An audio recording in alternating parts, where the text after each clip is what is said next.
Hello friends, मैं हूं doctor Naveen Agarwal और मैं एक इंटरवेंशन कार्डियोलॉजिस्ट हूं। मैं गुजरात के वलसाड़ और वापी ज़िले में पिछले 12 साल से लगभग प्रैक्टिस कर रहा हूं।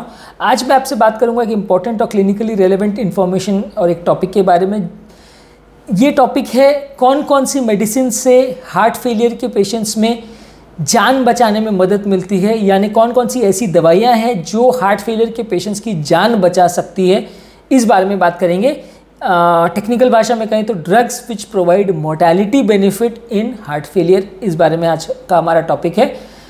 ये टॉपिक जानना और समझना ज़रूरी इसलिए है क्योंकि हार्ट फेलियर एक बेसिकली एक ऐसी बीमारी है जिसमें मृत्यु होने का चांस काफ़ी ज़्यादा रहता है। लोगों की इस बीमारी को अगर लंबे समय तक अगर ट्रीटमेंट ना किया जाए या ट्रीटमेंट प्रॉपर्ली ना हो तो मृत्यु होने का चांस रहता है।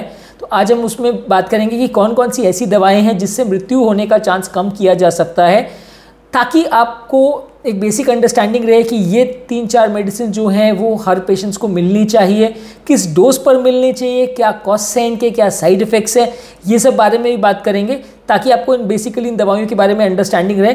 काफ़ी ज़्यादातर पेशेंट्स जो हार्ट फेलियर से पीड़ित होते हैं उनको ये दवाइयाँ नहीं चल रही होती हैं, जिसकी वजह से उनके पंप फंक्शन में इंप्रूवमेंट नहीं आता है और उनका मृत्यु दर कम नहीं होता है और इवेंचुअली उनकी कंडीशन बिगड़ती है। तो इसीलिए ये टॉपिक्स को जानना और समझना ज़रूरी है ताकि आप दुनिया के किसी भी कोने में अगर हार्ट फेलियर की बीमारी से पीड़ित हैं या इसको झेल रहे हैं तो आप आपके डॉक्टर के साथ इसको डिस्कस कर सकें, और अगर आपकी प्रिस्क्रिप्शन में ऑलरेडी ये चारों मेडिसिन नहीं है तो उसके कारण को डिस्कस कर सकें, या उसको अगर नहीं चालू है तो चालू करवा सकें। आपके डॉक्टर से आप उसको बेटर डिस्कस कर सकेंगे। ये मेरे टॉपिक का आज का पर्पस है। जो लोग मेरे चैनल पर नए हैं, मैं रिक्वेस्ट करूँगा कि मेरे चैनल को सब्सक्राइब करें ताकि अगर कोई भी वीडियो मैं अपलोड करूँ साइंटिफिकली यूज़फुल इन्फॉर्मेशन के साथ तो उसका नोटिफिकेशन आपको तुरंत मिल जाए और आप इस तरह के कंटेंट को जल्दी और इजीली एक्सेस कर सकें। तो आते हैं आज के टॉपिक पर। आज का टॉपिक है drugs which improve mortality in heart failure, यानी हार्ट फेलियर में मृत्यु की दर को कम करने वाली मेडिसिन कौन सी है। सबसे पहले हार्ट फेलियर क्या है ये समझने की कोशिश करेंगे। हार्ट फेलियर का बेसिक मतलब ये है कि जब हार्ट का पंप फंक्शन इतना ज़्यादा खराब हो जाता है कि वो अपने काम में एक तरह से फेल हो जाता है। बेसिकली हार्ट का काम क्या है, उसका काम ये है कि पूरे शरीर में ब्लड को पंप करना, पूरे शरीर में हर कोने में ब्लड को पहुंचाना सक्सेसफुली। अगर वो अपने इस काम में सक्सेसफुल नहीं हो पाता, अपने काम में एक तरह से फेल हो जाता है तो उसे हार्ट फेलियर कहते हैं। और जब ये होता है तो मृत्यु का चांस कई गुना बढ़ जाता है क्योंकि सारे सिस्टम्स अपनी सर्वाइवल के लिए और प्रॉपर काम करने के लिए हार्ट पर डिपेंडेंट है, और जब हार्ट अपना काम अच्छे से नहीं कर पाता है तो मृत्यु का दर काफ़ी बढ़ जाता है। हार्ट फेलियर में बेसिकली मृत्यु होने का 2 कारण होते हैं। एक तो जब पंप फंक्शन बहुत ख़राब होता है तो धीरे धीरे करके हार्ट का पंप फंक्शन और डाउन होते जाता है और एक तरह पेशेंट को बार बार पानी भरना चालू होने लगता है, सांस फूलना चालू हो जाती है और फिर व्यक्ति की जान जा सकती है। सडनली वो इन्फेक्शन वगैरह से ग्रसित होकर या वेंटिलेटर वगैरह पर जाके उसकी मृत्यु हो सकती है। इसके अलावा कुछ पेशेंट्स में सडनली जब हार्ट में फेलियर की वजह से हार्ट बहुत डायलेट हो जाता है तो उसमें खिंचाव उत्पन्न होता है, और ये खिंचाव जब बहुत ज़्यादा हो जाता है तो हार्ट के फाइबर्स जो है डैमेज हो जाते हैं, जिसकी वजह से वो फाइबर्स में एक तरह का शॉर्ट सर्किटिंग चालू हो जाता है, जिसकी वजह से हार्ट सडनली बंद हो जाता है और सडन कार्डियक डेथ हो जाती है। ये सबसे ज़्यादा कॉमन कॉज है हार्ट फेलियर के पेशेंट्स में मृत्यु होने का। तो जो दवाइयाँ आपको हार्ट फेलियर में आपकी जान बचा रही है उनको यही 2 मैकेनिज़म्स में कुछ ना कुछ करना पड़ेगा ताकि आपका मृत्यु दर कम हो सके। यही 2 मैकेनिज़म्स से जिससे मृत्यु ज़्यादातर होती है, या तो पंप फंक्शन डिटोरिएशन से या गति बहुत ज़्यादा बढ़ जाने से या कम हो जाने से। वो दवाइयों को इन्हीं चीज़ों को मैनेज करना पड़ेगा ताकि आपका मृत्यु दर कम किया जा सके। अब बात करेंगे कौन सी दवाइयाँ हैं जो पंप फंक्शन में हेल्प करती है और मृत्यु दर को कम करती है।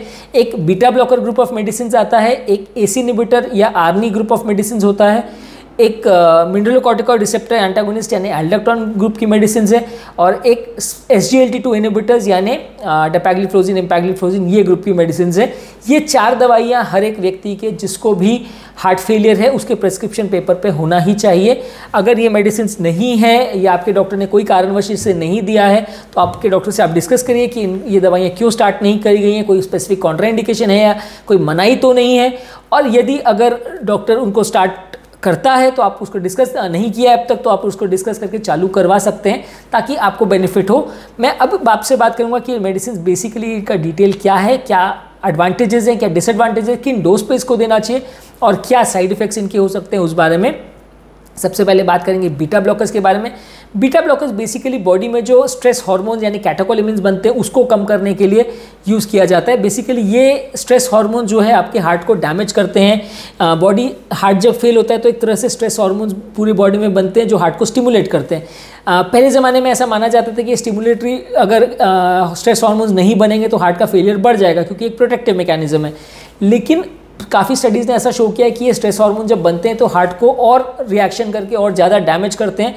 ये वैसे ही है कि जैसे ये हार्ट, अगर कोई घोड़ा थक गया है तो आप उसको चाबुक मार मार के और परेशान करते हो कि नहीं तुझे दौड़ना ही पड़ेगा, तो थोड़ा तो वो काम करेगा, लेकिन एक स्टेज आएगा कि वो जवाब दे जाएगा, उसकी तबीयत और बिगड़ जाएगी, वो मर जाएगा।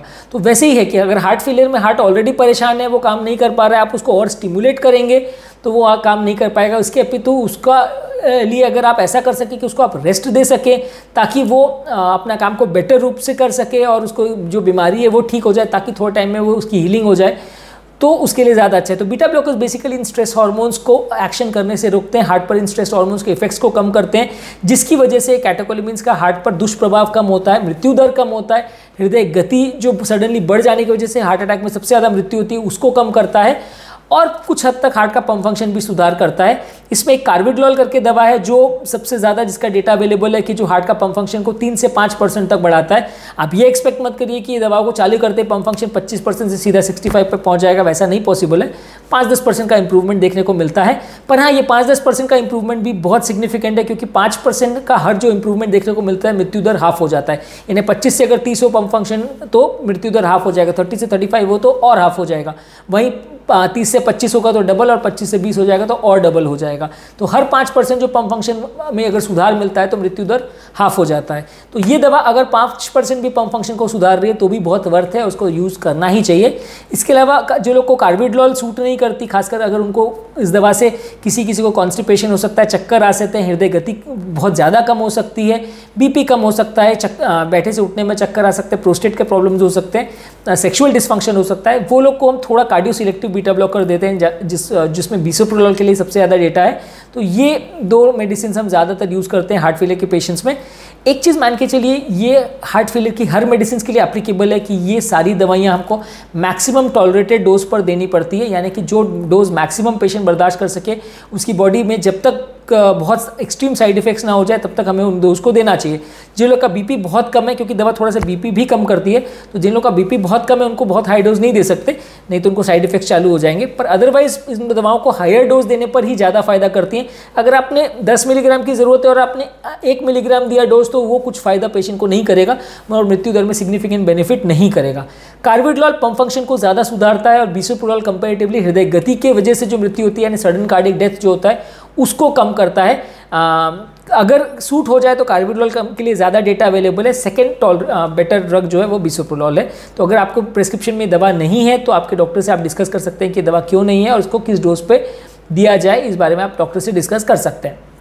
सेकेंड मोस्ट इंपॉर्टेंट ग्रुप है एसी इनहिबिटर्स और Arnie group of medicine. AC inhibitor में रैमिप्रिल, एनालाप्रिल, पेरिंडोपिल, ये ज़्यादा मेडिसिन है जो यूज़ की जाती है। ये मेडिसिन हार्ट के पंप फंक्शन को लगभग 4-5% जैसा सुधारती है, मृत्यु दर को कम करती है। हार्ट का जो लेयर्स है उसमें एक एंडोथीलियम होता है जो स्ट्रेस कुछ हार्मोन्स और डायलिटर्स बनाता है, उसके डैमेज को भी ये काफ़ी हद तक बचाती है। तो ये दवा आपके पेशेंट्स में होनी चाहिए। इसके साइड इफेक्ट से किसी को बॉडी का पोटाशियम, एक तरह का आयन है, एक तरह का नमक है, वो बढ़ जाता है, वो थोड़ा ध्यान रखने की ज़रूरत है क्योंकि ये थोड़ा डेंजरस भी हो सकता है। और सेकेंडली किसी को सूखी खांसी आ सकती है, तो वो साइड इफेक्ट्स इन दवा से हो सकता है। किसी को एलर्जी हो सकती है। अगर ये मेडिसिन सूट नहीं हो तो एक ARB ग्रुप ऑफ मेडिसिन है, उसमें 3 मेडिसिन है, लोसार्टन, वैल्सार्टन और कैंडिसार्टन। ये 3 दवाइयों के लिए सबसे ज़्यादा डेटा अवेलेबल है, जिससे लोगों का मृत्यु दर कम होता है हार्ट फेलियर में। इसके अलावा जो टेल्मिसार्टन, ओल्मिसार्टन कई कार्डियोलॉजिस्ट आपको लिखते हैं, उसमें उतना डेटा अवेलेबल नहीं है, तो वो दवाइयाँ हार्ट फेलियर में उतने बेनिफिशियल नहीं है। इसके अलावा इसी ग्रुप का एक न्यूअर मॉडिफिकेशन है जिसको आर्नी बोलते हैं, वैल्सार्टन साइक्लोपेंटेल कॉम्बिनेशन है। इसको आप नेट पर भी सर्च कर सकते हैं। ये दवा रामिप्रिल्स के कंपैरिजन में और 20% का मोर्टेलिटी बेनिफिट देते ही है, ऐसा डेटा अवेलेबल है। पर इसके लिए थोड़ा सा प्रॉब्लम ये है कि दवा थोड़ी कॉस्टली है। ये दवा इंपोर्ट की जाती है और एक ही कंपनी मैन्युफैक्चर करती है। अगले 1 साल तक ये दवा पेटेंट में है, इसलिए दवा को इंडियन कंपनी मैन्युफैक्चर नहीं करती है, इसलिए थोड़ी कॉस्टली है।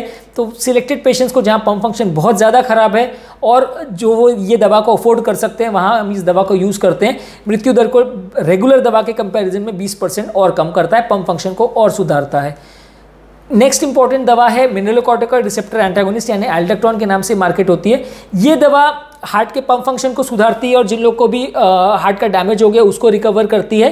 तो जिन लोग को भी अगर हार्ट फेलियर है वो इस दवा को डेफिनेटली देना चाहिए। पर ये दवा जिन लोगों को भी किडनी का प्रॉब्लम है साथ में, यानी किडनी फंक्शन खराब है, या जिन लोगों को भी पोटेशियम लेवल्स पहले से हाई है, उनमें नहीं दी जा सकती, नहीं तो सडनली जान का खतरा भी हो सकता है। और मेल पेशेंट में थोड़ा हार्मोनल इंबैलेंस होता है, जिसकी वजह से मेल पेशेंट में निपल के लेवल पर थोड़ा पेन हो सकता है, जिसको गायनेकोमैस्टिया बोलते हैं। ये 3 से 5% केसेस में इस दवा से देखने को मिलता है। अगर ऐसा है तो आप गायनेकोमैस्टिया वाले पेशेंट में इसका एक न्यूअर कंजीनियर है जिसको एप्रिनॉन बोलते हैं, वो दिया जा सकता है। पर वो दवा से हार्मोनल इंबैलेंस नहीं होता, लेकिन थोड़ी सी कॉस्टली है, इसलिए डायरेक्टली उसको यूज़ नहीं करते। अदरवाइज ये मेडिसिन भी काफ़ी पेशेंट्स के प्रिस्क्रिप्शन में मिस हो जाता है। ये दवा भी इसेंशियल है, हार्ट फेलियर के पेशेंट में देना ही चाहिए। इसके अलावा लास्ट जो ग्रुप ऑफ मेडिसिन है जिसके लिए रिसेंटली बहुत ज़्यादा डेटा अवेलेबल है, उसे SGLT2 इनहिबिटर मेडिसिन बोलते हैं, यानी डेपैग्लिफ्लोजिन और एम्पैग्लिफ्लोजिन। ये 2 मेडिसिन है जो पहले तो डायबिटिक मेडिसिन के हिसाब से मार्केट की जाती थी, क्योंकि ये बेसिकली ये दवा क्या करती है कि बॉडी का एक्सेसिव शुगर को यूरिन में निकालती है। तो पहले तो इसी तरह से बनाया गया था कि डायबिटीज़ के हिसाब से अच्छी दवाएं हैं, डायबिटिक पेशेंट में यूज़ किया जाएगा। लेकिन बाद में ऐसा डेटा मिला कि ये दवा जो बॉडी में सिर्फ एक्सेस शुगर है उसी को निकालती है, यानी हाइपोग्लाइसीमिया नहीं करती, इसलिए नॉन डायबिटिक पेशेंट में भी दिया जा सकता है। नॉन डायबिटिक पेशेंट में भी ये एक्सेस शुगर को निकालती है, लेकिन शुगर को बहुत कम नहीं करती है, तो पेशेंट को साइड इफेक्ट्स यूजली नहीं होता। हाँ, एक्सेस शुगर यूरिन में निकलने से कभी कभी किसी को पेशाब में इन्फेक्शन हो सकता है, 3 से 5% का चांस है। थोड़ा 4-5 किलो वजन भी कम करती है, तो कई बार मोटे पेशेंट्स में इसका एडिशनल बेनिफिट भी होता है। हार्ट फेलियर के लिए ये काफ़ी अच्छी मेडिसिन मानी गई है और काफ़ी डेटा अवेलेबल है कि ये मृत्यु दर को काफ़ी कम करती है, हार्ट का पंप फंक्शन को सुधारती है और अरिथमिया के द्वारा भी मृत्यु होने का चांस कंपेरेटिवली इससे थोड़ा कम होता है। हार्ट फेलियर में जो हार्ट डायलेट हो जाता है उसका साइज़ को भी ये चारों मेडिसिन कंपेरेटिवली थोड़ा कम करती हैं। ये सारी दवाओं का ऐसा है कि इसको मैक्सिमम टॉलरेटेड डोज पर देना चाहिए। बहुत कम डोज पर देने से भले आपको साइड इफेक्ट्स कम होगा लेकिन फ़ायदा भी कम होगा, तो इसलिए आपको ये दवाओं को थोड़ा हायर डोज पर देने में फ़ायदा ज़्यादा मिलेगा। ये कॉन्सेप्ट को, ये टॉपिक को समझना ज़रूरी इसलिए है क्योंकि ये मेडिसिन अगर आपकी प्रिस्क्रिप्शन में नहीं अवेलेबल है फॉर वट एवर रीजन्स, तो आपको जो हार्ट फेलियर के लिए सारी मेडिसिन चलनी चाहिए वो नहीं चल रही और आपको उतना बेनिफिट नहीं हो सकता जितना आज के डेट में एलोपैथिक साइंस से बेनिफिट मिल सकता है। इसके अलावा और कोई भी पैथी में, होम्योपैथी, आयुर्वेदिक वगैरह में ऐसी कोई भी दवा अवेलेबल नहीं है जो पंप फंक्शन को सुधार सके। इसलिए ये 4 ग्रुप ऑफ मेडिसिन ज़रूरी है जो पेशेंट के सर्वाइवल को और मृत्यु दर को कम करती है, उसका पंप फंक्शन सुधारती है और हृदय गति को, धबकारा को अनियमित होने की वजह से जो लोग की जान जाती है उसमें लोगों को बचाती है। तो ये चारों मेडिसिन के बारे में आपको जानना समझना ज़रूरी है और आई होप कि इस टॉपिक से आपको कुछ क्लिनिकली रिलेवेंट और यूज़फुल पॉइंट्स मिला होगा। हालांकि ये दवाइयों के बारे में बहुत डिटेल समझना कॉमन आदमी के लिए उतना ज़रूरी नहीं है, लेकिन एटलीस्ट अगर आपके डॉक्टर ने ये सब नहीं लिखा है तो आप उसको बेटर डिस्कस कर सकते हैं कि ये चीज़ें उनके लिए ज़रूरी है पेशेंट के लिए और क्यों नहीं दिया गया, कोई स्पेसिफिक कॉन्ट्राइंडिकेशन तो नहीं है। आप पेशेंट के बारे में डॉक्टर से डिस्कस कर सकते हैं। मेरे चैनल का बेसिक पर्पज़ ये कि हार्ट और हेल्थ से रिलेटेड इंपॉर्टेंट और क्लिनिकली रेलेवेंट और यूजफुल इन्फॉर्मेशन मैं आपके लिए इजीली अवेलेबल करता हूँ, ताकि इस तरह के लिए आप इन्फॉर्मेशन के लिए आपको अपने डॉक्टर्स पर, अपने फ्रेंड्स और रिलेटिव्स पर और गूगल पर डिपेंडेंट ना होना पड़े, आपको जगह जगह इसके लिए इन्फॉर्मेशन के लिए ना भटकना पड़े, आपके पेशेंट को आप बेटर मैनेज और ट्रीट कर सके। डॉक्टर्स कई बार टाइम कंस्ट्रेंट की वजह से सारी डिटेल्स नहीं बता पाते और फ्रेंड्स और रिलेटिव से मिली हुई इन्फॉर्मेशन कई बार आधी सही आधी गलत होती है, जिसको फॉलो करने से कई बार फ़ायदा होने के बदले नुकसान भी हो सकता है। और इसके अलावा कई बार गूगल से मिली हुई इन्फॉर्मेशन भी अधकचरा जैसी होती है, जिसको आप पढ़ के पूरी तरह समझ नहीं पाते हैं और उसको फॉलो नहीं कर पाते हैं। तो इस तरह की इन्फॉर्मेशन आपके लिए इजीली एक्सेसिबल अगर होगी तो आप बेटर समझ सकेंगे बीमारी को, डॉक्टर के साथ बेटर डिस्कस कर सकेंगे और आपके पेशेंट की जान को बचाने में ज़्यादा कंट्रीब्यूट कर सकेंगे, सहभागी बन सकेंगे। अगर आपको मेरे चैनल का कॉन्सेप्ट अच्छा लगता है तो वीडियो को लाइक कीजिए, चैनल को सब्सक्राइब कीजिए। यदि आपको लगता है कि ये कंटेंट आपके लिए यूज़फुल है तो या आपके फ्रेंड्स और रिलेटिव्स के लिए यूज़फुल है तो वीडियो के लिंक को उनके साथ शेयर कीजिए। यदि आपको ऐसा लगता है कि कुछ और टॉपिक्स पर हमें सब्सिक्वेंट डेज पे वीडियोस बनाने चाहिए तो नीचे डिस्क्रिप्शन बॉक्स में उनके बारे में बताइए, ताकि इस फ्यूचर में हम उन टॉपिक्स को अपने वीडियोस में कवर कर सकें। So this is doctor Naveen Agarwal and I thank you all कि आपने पेशेंटली मेरे टॉपिक को सुना और आई होप कि आपको इससे कुछ इन्फॉर्मेशन मिली होगी जो आपके पेशेंट को हार्ट फेलियर में जान बचाने में उसकी मदद कर सकेगी। आप इस टॉपिक को यूज़ करके उस केस से रिलेटेड जो रिलेवेंट इन्फॉर्मेशन है उसको समझ के आपके पेशेंट की जान बचा सकें, ऐसा ही मेरा पर्पज़ है। और मैं उम्मीद करूँगा कि आप मेरे चैनल को सब्सक्राइब करें ताकि आपको इस तरह का इन्फॉर्मेशन आपके लिए हम रेगुलर बेसिस पे लाते रहें।